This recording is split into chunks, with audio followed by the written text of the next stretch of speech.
and sisters, we have a plan. This is Backwards James. How's it going, my fellows? Glad to see you again. I'm just doing my thing. But I was thinking about you guys. Just wanted to say hello. Staying in the Word. I've been approaching my family members and I've been asking them questions. One of my favorite things about the return of the Christ is he's going to enter into the houses of God and he's going to turn the tables. He's going to form a whip of ropes and drive those selling doves out of the holy place. And this is what we do, guys. But all we have to do is open our mouths and speak.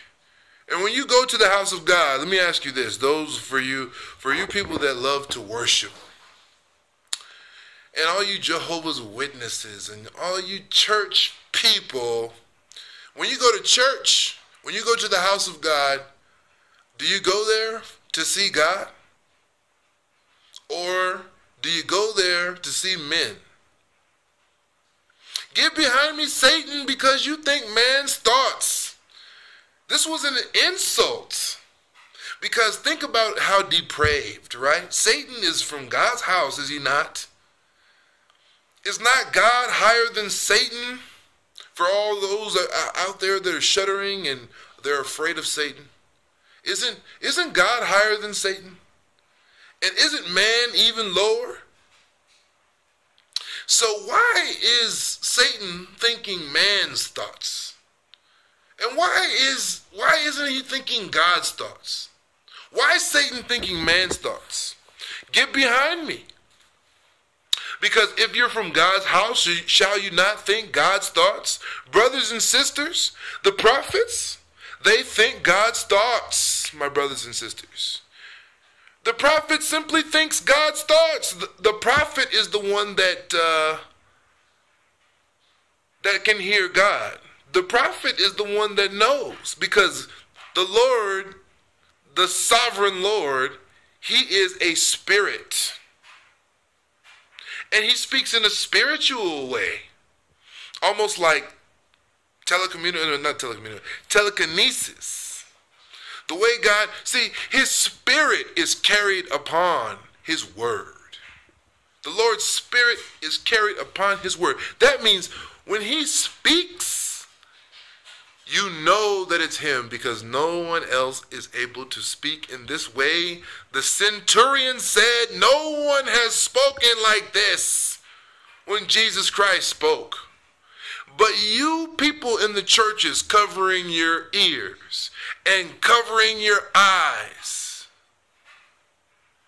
and covering your mouths, you people do not have the Spirit of God.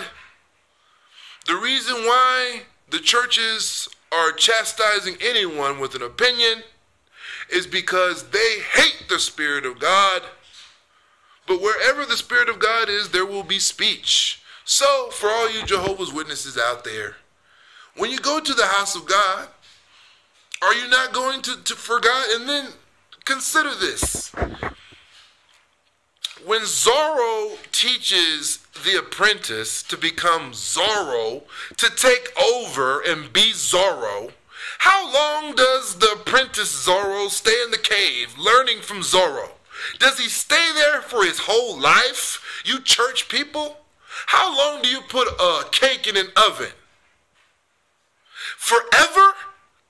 And then how long do you stay in grade school? Or how long do you stay in your parents' house? Forever? So you people that are just like congealing on your dregs, and see, that's the candlestick. You've become wax.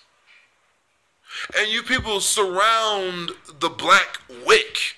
The wick who stands apart from the wax, even though the wick be black and uneventful, not much to look at until you light the candle. See, the wick will receive the flame, but the wax will run from the Spirit of the Lord Yahshua. This is what you people do. And so I come to you and I tell you this, my power and my authority is the sword of my mouth. My prophets, my brothers and sisters, we know God's thoughts And we're coming after you. We're coming for you. Not so that we can destroy you. We're coming to save you. Because unless you can walk on water, you are going to drown.